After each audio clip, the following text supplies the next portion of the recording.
What's up, witches and warlocks? Puma Fist here. I'm gonna make a quick one because it's about to rain. But last night, yours truly had to pull his piece for the first time in his 20 plus years of carrying. That's right, I had to pull my Glock. So here's the scenario. I got home from work a little bit early yesterday. I was bored. All my chores were done. I really didn't have anything to fucking do. So I'm like, fuck it, let's get high. So I smoked a shitload of fucking sativa. From like 4 to 6, I was just chiefing that shit. Come around 7:30, 8 o'clock, it's starting to wear off, and I'm like, fuck man, I'm getting the munchies fucking bad. God damn it, I'm fucking hungry, and I want something fucking sweet. Now, normally I don't have a sweet tooth. I don't eat anything sweet, right? But occasionally, especially if I'm high on the wacky tobacco, I'll get a craving for something sweet. And I always want to fucking whatchamacallit. It's like, ever since I was a kid, that was like my favorite fucking candy bar. I don't know why. It's really not that great, but I just have a fondness for it. So anyway, I'm like, fuck it, man. I'm going to go get a fucking whatchamacallit. So the gas station down the street, well, a couple of streets down, shall we say, is kind of on the wrong side of the tracks in my neighborhood. There's like the good section of my neighborhood and the bad section of my neighborhood, and this happens to be in the bad section. So, you know, I mean, I go there quite frequently anyway, but it's usually during the day, not in the evening. I try to avoid it in the evening because there's usually trouble. So anyway, I'm like, fuck it, I'm just going to be in there for a minute anyway. I'm just grabbing a candy bar, I'll bounce the fuck out. So I go in there, park real quick, don't even bother rolling up my fucking window, which was my first mistake. I'm like, I'm only going to be in here 30 fucking seconds. I know what I'm getting, just heading straight to the counter. So I go inside, I grab my whatchamacallit, right? I pay for it, and as I'm on the fucking way out, I'm walking over to my truck, I see this fucking wheelchair parked next to it, and I see this guy's fat ass fucking hanging out of my fucking driver's side window. And I'm like, what the fuck?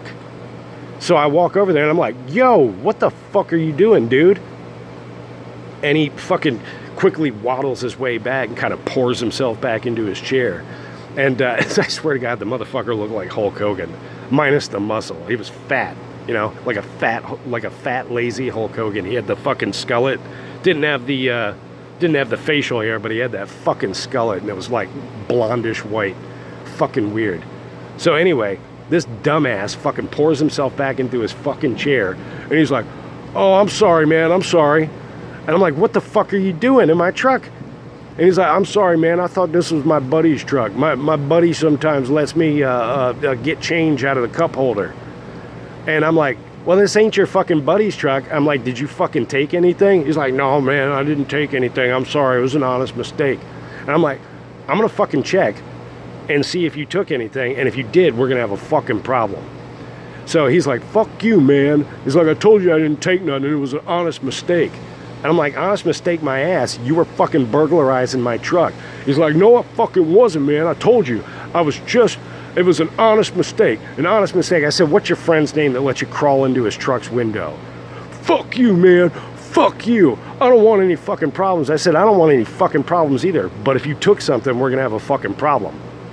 And then it comes out. Motherfucker reaches into his fucking waistband, pulls out this little fucking tactical folder, flicks the fucking blade out.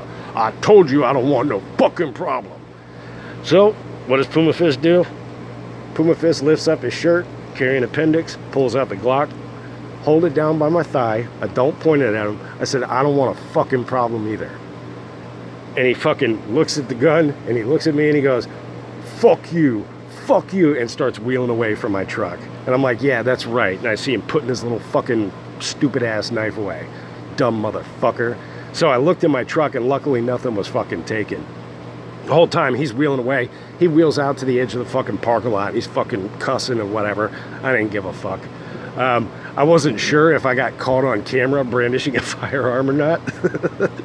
So I just got back in my truck. I'm like, I got my candy. I did a quick search. He didn't get anything. Maybe he took one of my lighters. I don't know, because I got a bunch of lighters in the fucking cup holder sitting on top of my change. I don't know. There was a bunch of them in there. One of those might be missing, but nothing else was fucking disturbed. So no harm, no foul, I guess. Anyway, I'm peeling out of the fucking parking lot like, fuck this. I'm getting the fuck out of here and not dealing with this shit. And the guy's still running his mouth at the end of the fucking street.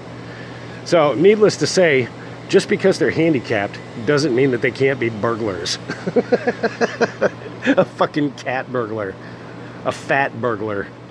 God, there's got to be a better pun. Something. I bet one of you guys can come up with a better pun for a fucking burglar in a wheelchair. Anyway, that's my story about the first time in my 20 plus years of carrying that I ever had to pull out my firearm. Luckily, nothing bad happened. So anyway, that's it. Let me know what you think down below. Did I handle this situation correctly? Should I have called the cops? If I had called the cops, I probably would have got in trouble for brandishing. So anyway, that's it. Puma fist out.